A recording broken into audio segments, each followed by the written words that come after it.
Hey guys, what's up? It's Ansley. Welcome back for another video. I feel like I'm a little tall here. It has been a while. I don't know what's going on with this part of the hat. It's just one of those days, you know. I didn't think we'd be back with these talking videos, to be honest. I had not planned on it, but alas, here we are. I was doing all the cozy videos and I love doing them, and I'm gonna keep doing them. But truth be told, guys, those videos take a long time to film and to edit. So in between filming and editing them is long gaps, and then I realized I was only uploading once a month. And that's not what I'm trying to do. So we're gonna fill the space with some other videos. And it's great because I have more things to say than ever before. That's either a blessing or a curse for you. I guess we'll find out. A lot of people think that in order to be a witch, you have to do all these huge rituals every day and do all this stuff. And the thought of it is honestly exhausting. So I wanted to share some ways in my life that I incorporate it into my daily routine and that you can too. Because the truth is, magic can be part of every second of your day if you shift your focus and your intention and put energy into it. So we're going to start it off with some ways that you can add magic to your daily life for broom-closeted witches, for those that don't have a lot of time or energy, and those that just want to make life a little bit more magical. As always, I do want to start off by saying that everybody practices their craft differently, everybody labels it differently, and some people may do these things or may not. It is each witch's unique choice to do what they do with their craft. This is just some of the ways that I do it, but it may not agree with you, and that is okay. If something resonates with you, go ahead, take it, try it out, and see how it works for you. If it doesn't, do whatever it is that feels right to you. If that sounds good to you, let's get started. So the first way is to color coordinate your intention through your colors and clothing you wear. Now, this is a very simple way to add an extra layer of energy or protection or anything else into your space just by choosing a certain color to wear on your body, a certain hat, a certain shade of makeup, or whatever else. For example, if you want to protect yourself energetically and you don't want to wear an amulet, you could wear black for protection. If you want a boost of energy, you could try wearing red, or if you want passion, wear red.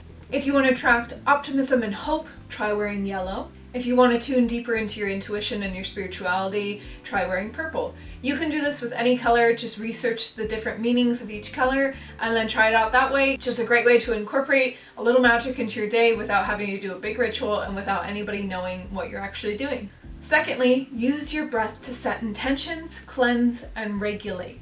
Our breath is one of the most powerful things that we have. It keeps us alive and we can use it in a lot of spiritual practices. So if you don't know, when you use your breath, you can set an intention in it, and you can also use it to cleanse things away.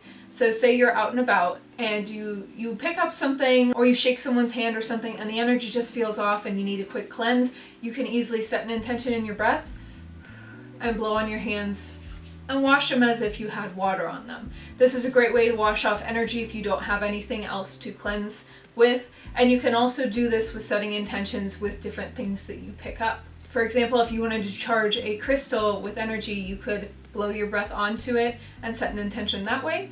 Or you could also do this throughout the day. Maybe you just want a little extra protection in your day. You can also do this to regulate, just as you would with meditation, where you take time to pause and be with your breath. Breathe in and breathe out. As you do this, you could breathe in positive energy and breathe out the negative, anything that you've picked up or anything around you. This can help to regulate energy, transmute energy as well, and just help you to feel more grounded. There's so many different uses of breath. This is also a great way for you to align with the element of air. The next one is to use sigils or symbols in your everyday through makeup, through water, or just in the objects that you carry. If there's a certain symbol you're drawn to, it could even be a star or something like that. If you don't have any particular sigil that you've created or that you have found that resonates with you, you can draw these onto your skin with makeup, lotion, anything like that, or you can even do it with water if you don't wear makeup, and nobody's going to know that you're putting these energies on your body. You could also put this on a piece of paper and put it in your phone case so that it's always with you, or in your wallet or purse or anything else. This is a really easy way to bring energy and intention with you throughout the day, keep yourself protected, keep boosting your energy, whatever it is, and it's super simple to do. Okay, the next one is to use the elements around you for different purposes. Now, of course, when we think of the elements, we think we could just go outside and do stuff with the elements there, and you totally can. But for this, I'm talking about the elements that are easily within your daily routine, in your home and in your space. For example, you could use water when you wash your hands as a way to set an intention and cleanse. The same goes for when you're in the shower, where you can use it to cleanse or bring a certain energy onto you to wash away something or to invite an energy in. You can also do this with drinking water as you allow it to flush out your system, or once again, bring something into your body that helps you to manifest a certain energy. As we talked about before, each time you breathe, you can use your breath as a way to cleanse energy or regulate or set an intention. Each time you cook, you can use herbs, which could be linked with the element of earth, salt as well to cleanse, and then you can use fire as you cook to ignite energy into your space or burn it from your space. The cool thing about working with the elements is it's always around us and within us, so there's so many ways. If we just take time to focus and set an intention for those, we can help to focus the energy more and bring more benefit and energy into our space that can be really helpful to us, and nobody's even going to know, and it's a quick and easy thing you really don't have to think much about. Another great thing to do is visualize stuff. Now, we talk a lot about intention on here. We'll keep doing it because that's what we do here. Now, this is something you can do for a number of things, whether you meditate, you want to visualize a certain intention for the day, or you want to visualize raising spiritual walls. You can do this all within yourself by taking time to close your eyes, breathe, regulate. You could do this when you have a quick moment of peace where you don't need to put your attention elsewhere and can easily raise your energy, let things go, or set certain intentions in so many different ways around you. The next one is you can scry on your phone. I've mentioned this in a previous video that I did of this, but using the black screen of your phone when your phone is off, you can scry in it if you don't have any other way to scry or you want to scry on the go. You can also have a mobile altar and certain information on your phone that is linked with the energy of your craft. This could be a collection of apps that are helpful to you, such as moon apps or affirmations or anything related to your craft in whatever way. This could be an area where you keep your notes, where you keep spells and certain power words that resonate with you. You can also create a mobile altar here where you just have this all put together and it's almost like your virtual altar. Could be with photos that you connect with, could be words, could be phrases, could be apps, anything where you can just have this on the go if you need a little boost or want to connect with your craft when you're on the go, or if you're traveling or anything else. And as I mentioned before, you can put sigils and symbols in your phone case, and certain crystals you can find are very thin, you can set in there. There's so many different ways you can just add a little extra energy to your phone to not only carry it with you everywhere you go so that it's right there if you need it, but also to keep yourself safe and protected and just keep that energy good. The next thing is to work with the energy of the sun and the moon.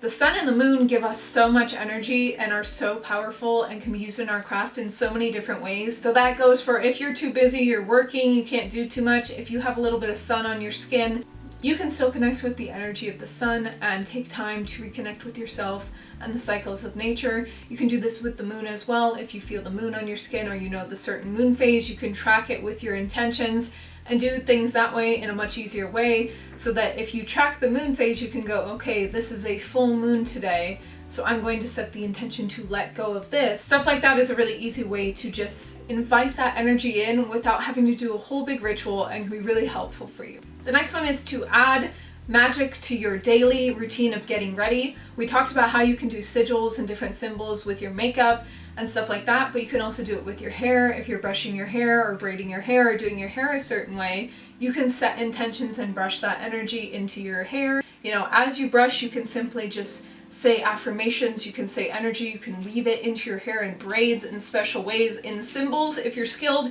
I personally don't possess that skill, but I believe in you. You got this, you can do it. Something else you can do is cast into a mirror.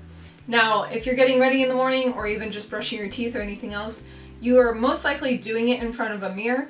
And with that mirror, you can do a lot of things. A lot of times you can do mirror meditations or mirror rituals that you can do in just a matter of minutes. For example, a really easy one for just setting a good intention for your day is looking yourself in the eyes in the mirror and telling yourself it's going to be a good day. I'm going to be safe. I'm going to be protected. I'm going to bring in positive energy. I'm going to bring and attract abundance, and so forth. This is just an easy way to connect right with your soul, set an energy barrier around yourself, and just welcome a certain energy and intention for the day. One thing that I love to do to add magic to my daily life is to, right when I wake up, set an intention for that day, and when I go to sleep, set an intention for the day. It's a good time to just welcome that energy right in, say, I'm gonna have a good day, I'm gonna do this and that, and then go with that. And then when you're going to sleep, make peace with how the day went, find something good that did happen, set an intention for good sleep or certain energies in your sleep as well. This is a great way to connect deeper with yourself and just take a little bit more control of the energy around you. Another great way is to use clockwise and counterclockwise motions in your life, where you can stir your coffee or your tea a certain way if you want to focus on bringing something in or letting something go.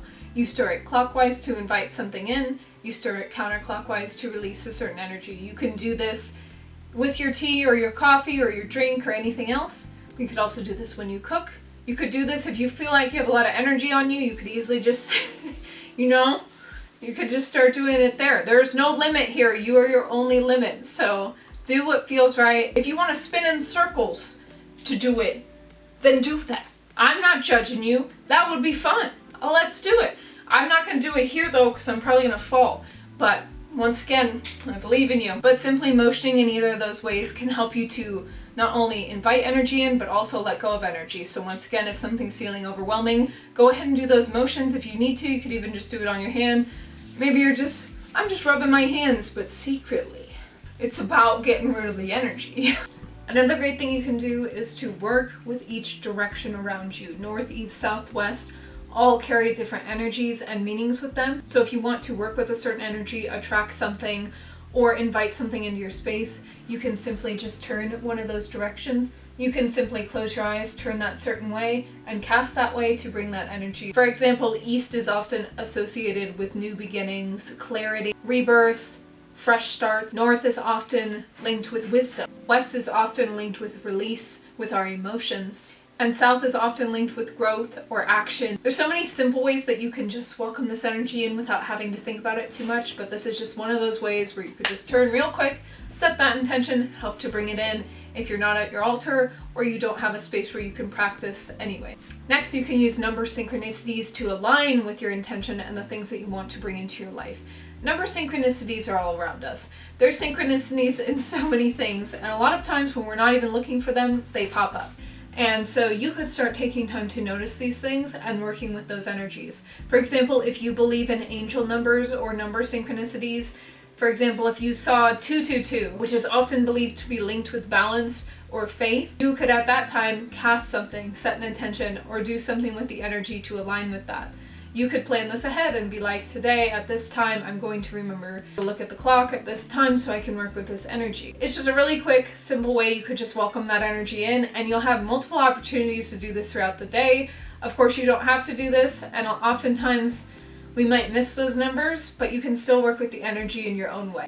Next is to take time to ground outside if you can. If you're not able to go and sit outside and do anything like that, if you're going on a walk or something, or even just walking to work, walking your dog, take time to just ground with the energy, feel the energy of the earth with you. A lot of times people think that in order to ground we need to do a big meditation, but the truth is you don't need to do that. It's great for you if you want to and you can, but you can ground in so many different ways by simply just being present with nature and paying attention to nature. Grounding is all about rooting ourselves back into the present and connecting to the energy here and now, and doing that as we go about our day instead of living in the future of focusing on what we have to do tomorrow or being in the past of things we were worried about or anything like that. You can practice being present, and being present can help you to ground and regulate your energy and add magic in that way as well. Of course, it's easier said than done. A lot of times we are worried about things. And I relate, I understand, but with practice we can learn to be more present again, learn to be more grounded, and learn to connect more to the energy of now, which in itself is already quite a magical moment. A lot of times the biggest magic we can do is by igniting our soul, and that can come through just the little things that make us happy throughout the day. Our favorite cup of tea, our favorite food, a self-care routine, our favorite book, our favorite plushie, creating art. Whatever makes us happy, we can add more intention to that and really work some real magic, because we're already feeling so good in our energy, so high vibrational. When we're doing what we love and enjoying what we love, the adding intention to it can make it even better. So for example, say you love to do art and you're sketching in the evening, instead of just sketching while you're already having a good time, instead of just sketching, put some intention into that. As you sketch, you're sketching positivity into your space. As you sketch, the more you invite in, the more you're protected, the more abundance is coming to you. Whatever else, you can put intention into that. That can also be added to daily tasks. As you're sweeping away the old, bringing in the new. As you're scrubbing the dishes, you're scrubbing counterclockwise to banish things. This is what I'm saying. You can do it in such little ways that you don't even have to think about. It's all about shifting your intention, your focus, and just allowing yourself to do it. Overall, I hope you guys enjoyed this video. Some of you might think it's a little crazy, some of these things, but truthfully, it's great, and it's a great way to add a little intention. You could do them all. You can do none of them. You could do one of them. Whatever works for you. I hope this at least helped you to expand your mind, to think about different ways you could add magic into your life. Trust me, there's many more.